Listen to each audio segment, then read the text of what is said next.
Zodiac killer part 1 video के last में हम लोग ने बात किया था कि आर्थर ली एलन को 1968 में छात्रों के साथ छेड़छाड़ करने के आरोप में नौकरी से निकाल दिया गया था। तो अब इसके बाद के स्टोरी को कंटिन्यू करते हैं। अब 27 सितंबर के हत्या के 13 दिन बाद जोडियक किलर 11 अक्टूबर 1969 को सैन फ्रांसिस्को में आता है।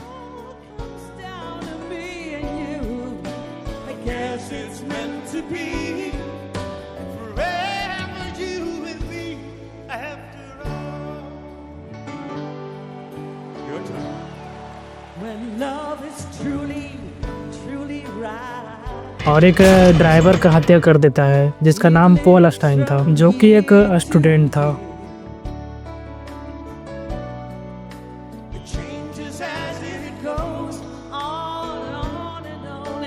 जोडी किलर ने उस टैक्सी ड्राइवर को मारने के बाद उसका शर्ट का एक टुकड़ा फाड़ता है और उस पर खून लगाकर कार के शीशे को साफ कर उस पर अपना फिंगरप्रिंट छोड़ता है।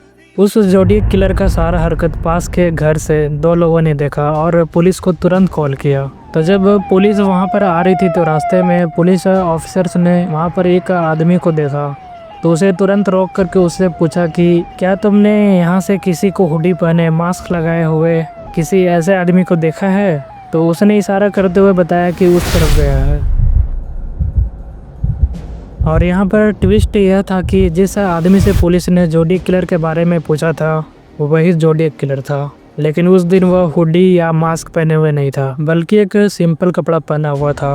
अब आप लोग यहाँ पर सोच रहे होंगे कि पुलिस को इतना कॉन्फिडेंस कैसे है कि वह आदमी ही जोडियक किलर था। तो जिन लोगों ने जोडियक किलर को टैक्सी ड्राइवर का मर्डर करते हुए देखा था, जो पुलिस को कॉल किए थे, उन्हीं लोगों ने पुलिस को जोडियक किलर के हुलिये के बारे में बताया था, जिससे पुलिस को पता चल गया कि वही आदमी जोडियक किलर था।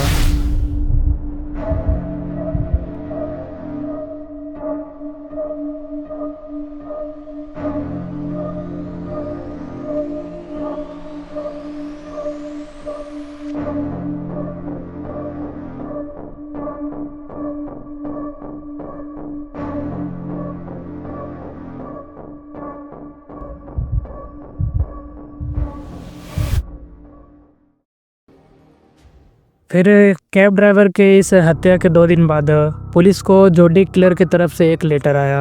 उस लेटर में लिखा था, मैं जोडियक बोल रहा हूँ, उस कैब ड्राइवर की हत्या मैंने ही किया है। और उस लेटर के साथ कैब ड्राइवर के खून से सना हुआ कपड़े का टुकड़ा भी था जो उसने उसे मारने के बाद फाड़ा था। जोडियक किलर ने लेटर के सबसे नीचे लिखा था कि वह एक स्कूल बस के टायर को गोली मारकर उड़ा देगा और बच्चों को उठाकर ले जाएगा जैसे ही वे बाहर निकलेंगे। इस लेटर को पढ़ने के बाद पुलिस बहुत ही ज़्यादा घबरा जाती है। तो फिर पुलिस ने जल्दी से जोडियक किलर के हुलिये का स्केच बनवाया जब उन्होंने पॉल स्टाइन टैक्सी ड्राइवर की हत्या के दौरान जिस आदमी को देखा था।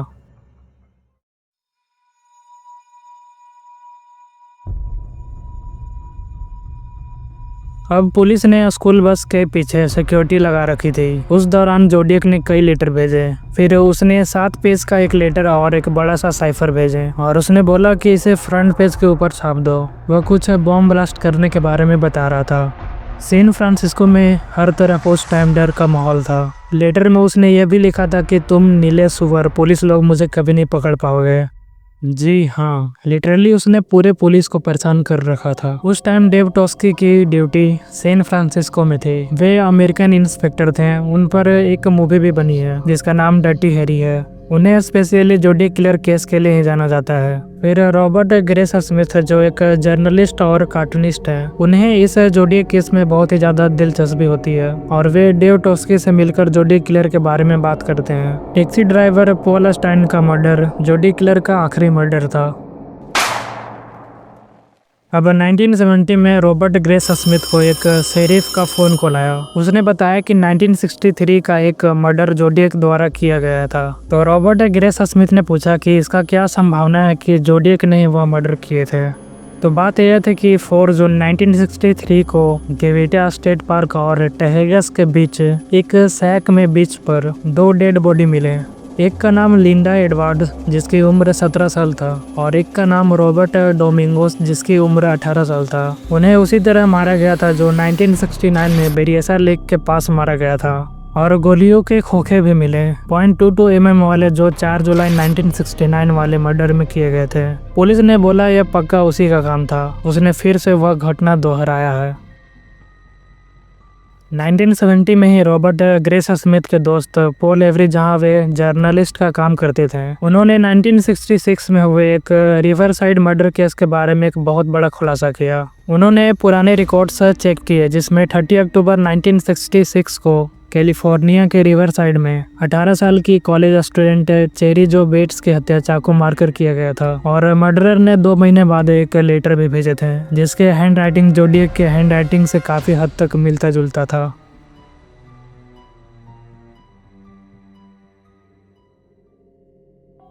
अब 1971, डोनाल्ड चेनी, जो आर्थर ली एलन का दोस्त था, जब तक वह साउथ कैलिफोर्निया नहीं चला गया, उसने पुलिस को जोडियक किलर से रिलेटेड कुछ बात बताया। डोनाल्ड चेनी से बातचीत बिल आर्मस्ट्रॉन्ग कर रहे थे, जो कि डेव टोस्की के साथ काम करते थे। डोनाल्ड चेनी ने बताया कि दिसंबर 1968 में एलन के फ्रेस्नो स्ट्रीट बेसमेंट में उसकी और एलन की बातचीत हुई थी। यह बातचीत लेक हरमन वाले मर्डर के बाद हुई थी, जो मनोरंजन के लिए शिकार करने के बारे में हुआ था। फिर अचानक एलन ने रिचर्ड कॉनेल की classic story the most dangerous game का जिक्र किया, जो एक पागल काउंट की कहानी है। वह बोलता है कि हम बंदूक के ऊपर लाइट लगाकर अंधेरे में शूट कर इंसानों का शिकार कर सकते हैं। इंसानों का शिकार करने के विचार को सामने लाने के बाद एलन ने कल्पना करते हुए बोला कि वह प्रेमियों की गलियों में उनकी हत्या का अंजाम देगा। वह रोशनी के लिए रिवॉल्वर या पिस्टल के साथ एक टॉर्च और एक निशाना लगाने वाले उपकरण का इस्तेमाल करेगा और लोगों के पास जाकर गोलियां चलाएगा। आर्थर ली एलन ने एक स्कूल बस के टायर पर गोली चलाने और बस से उछलकर आने वाले छोटे प्यारे बच्चे को मारने के बारे में भी बात की, और आगे कहा कि वह पुलिस को परेशान करने वाले नोट भेजेगा और यह पर्याप्त नहीं होगा तो खुद को जोडियक कहेगा। तो उसका दोस्त डॉन चेनी बोलता है कि जोडियक ही क्यों, और कोई नाम क्यों नहीं। तो आर्थर ली एलन थोड़ा भावुक हो गया और बोला कि मुझे जोडियक नाम पसंद है, इसलिए मैं इसका यूज करूंगा। आर्थर ली एलन का दोस्त डॉन चेनी ने यह भी बताया कि आर्थर ली एलन रिवर साइड कुछ साल पहले वहां बिताया था, जब वह कार रेसिंग का ड्राइविंग कोर्स ले रहा था। वह कुछ सालों तक वहां हर साल जाया करता था। मैं और एलन का भाई रोन साथ रह रहे थे और वह भी हमारे साथ रुका। हमने थोड़ा शिकार भी किया, जिसमें एलन के पास राइफल और .22 mm का पिस्टल भी था। तो पुलिस को रिवर साइड का नाम सुनकर 1966 के रिवर साइड मर्डर का याद आया, जिसमें चेरी जो बेट्स की हत्या हुआ था। पुलिस ने सोचा यह शायद इसके साथ जुड़ा होगा। फिर पुलिस को डॉन चेनी पर शक होता है कि कहीं आर्थर ली एलन को फंसाने के लिए यह झूठ तो नहीं बोल रहा है, शायद कोई पुराना दुश्मनी का बदला वगैरह ले रहा हो। फिर पुलिस ने डोनाल्ड चेनी से पूछा कि आप इतने साल से कहाँ थे, 2 साल बाद ये सब बातें क्यों बताया। तो डोनाल्ड चेनी ने जवाब दिया कि इसके बारे में मैंने 10 जनवरी 1970 को कंप्लेन किया था, जब स्कूल बस वाला न्यूज़ मैंने टीवी पर देखा था तब। तो लोकल पुलिस ने इसे हल्के में लेकर इसे इग्नोर कर दिया। फिर पुलिस ने कहा ठीक है, अब आप जाओ। डोनाल्ड चेनी का यह भी कहना था कि वह ऐसी बातें उसे स्कूल से 1968 में लड़कियों के साथ छेड़खानी करने के कारण निकालने से शायद कर रहा था। पुलिस को डोनाल्ड चेनी से बातचीत करने के बाद पुलिस को लगा कि पक्का आर्थर ली एलन ही वह जोडियक किलर है। तो डेव टोस्की और बिल आर्मस्ट्रॉन्ग उसे मिलने के लिए पुलिस स्टेशन बुलाया। उस टाइम पर आर्थर ली एलन वेलेहो में एक केमिस्ट था। डेव टोस्की ने उसे जब देखा तो उन्हें जोडियक किलर के बॉडी वेट, फेस से आर्थर ली एलन काफी हद तक सिमिलर लगा। उन्होंने उससे पूछा कि क्या तुम 1966 में रिवर साइड हत्या के दौरान तुम रिवर साइड तरफ थे। तो उसने कहा हाँ, मैं अक्सर वहाँ आया जाया करता हूँ। डेव टोस्की के दोस्त बिल आर्मस्ट्रॉन्ग ने देखा कि आर्थर ली एलन जो घड़ी पहना है उस पर जोडियक लिखा हुआ था। बिल आर्मस्ट्रॉन्ग ने पूछा कि यह घड़ी किसने दी है तुम्हें। तो उसने बोला कि मेरी माँ ने। फिर उसने कहा कि अब मुझे इजाज़त दे, शुक्रिया। यह कहकर वह वहाँ से चला गया। अब यह सब देखने के बाद डेव टोस्की और बिल आर्मस्ट्रॉन्ग ने उसके घर की तलाशी के लिए एक सर्च वारंट जारी कराया और उसके घर की तलाशी ली। तलाशी में उन्हें आर्थर ली एलन के घर से एक राइफल, .22 mm की पिस्टल और वही विंग वॉकर के नेवी वाले जूते भी मिले। फिर आर्थर ली एलन ने बताया कि वह 1951 में यूनाइटेड स्टेट अमेरिका के नेवी में ज्वाइन हुआ था और 1958 में वह उसे छोड़ दिया। पुलिस ने उसके हाथ के फिंगरप्रिंट जोडियक के मिले फिंगरप्रिंट से मैच कराया, लेकिन वह नहीं मिला। यहाँ तक कि उसके हैंड राइटिंग भी नहीं मिले। कुछ भी सबूत उससे मैच नहीं हुआ। अब इसके बाद पुलिस को कुछ समझ में नहीं आ रहा था कि ऐसा कैसे हो सकता है। इसके बाद 1974 में आर्थर ली एलन को बाल उत्पीड़न के केस में गिरफ्तार कर लिया गया और फिर उसे कुछ साल के ट्रीटमेंट के लिए स्टास्केड्रो स्टेट अस्पताल भेजा गया। ट्रीटमेंट के बाद वापस लौटने पर 1977 में आर्थर ली एलन ने डेव टोस्की को एक लेटर भेजा था जिसमें लिखा था कि मुझे माफ़ करना, मैं जोडियक किलर को पकड़ने में तुम्हारी कुछ मदद नहीं कर पाया और मुझे अफसोस है कि मैं तुम्हारा आदमी नहीं था। उसी टाइम आर्थर ली एलन के आने के बाद पुलिस को एक नया लेटर जोडियक की तरफ से मिला जिसमें लिखा था कि मैं वापस आ गया हूँ और यह लेटर जोडियक का लास्ट लेटर था और नीचे में लिखा था SFPD मतलब सैन फ्रांसिस्को पुलिस डिपार्टमेंट 0 और वहाँ पर जोडियक का लोगो और डैश गैस लिखा हुआ था। और फिर इसके बाद आर्थर ली एलन को 5 साल के लिए जेल की सज़ा सुनाई गई। यहाँ पर एक बात नोटिस करने वाली थी कि जब तक आर्थर ली एलन जेल में था तब तक जोडियक ने ना ही कोई मर्डर किए थे और ना ही कोई लेटर भेजे थे। आर्थर ली एलन जेल से 13 मई 1982 को रिहा हुआ।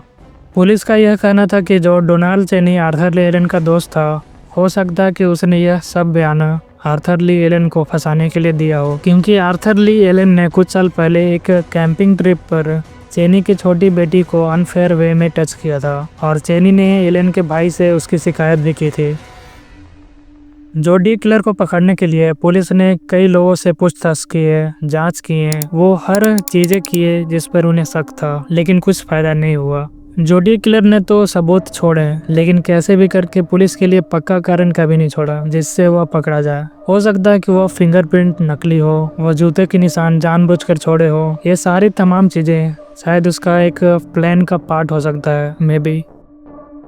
अब 26 अगस्त 1992 को आर्थर ली एलन, जो कि जोडियक केस का सबसे बड़ा सस्पेक्ट था, उसकी मौत आर्टेरियोस्क्लेरोटिक हार्ट रोग के कारण हुआ। आर्थर ली एलन का डेड बॉडी उसके बेसमेंट में पुलिस को मिली और उसके हाथ में एक लेटर भी था जिसमें लिखा था कि मैं जोडियक किलर नहीं था। और आर्थर ली एलन के मौत के बाद यह केस आज तक भी मिस्टीरियस है। सो गाइस, जोडियक किलर का ये दोनों पार्ट आप लोगों को कैसा लगा ये कमेंट बॉक्स में ज़रूर बताना और अपने ओपिनियन देना कि कौन जोडियक किलर हो सकता है वगैरह वगैरह। सो थैंक यू, मिलते हैं अगले वीडियो में नेक्स्ट केस के साथ। तब तक अपना और अपने फैमिली का ख्याल रखना। Bye bye.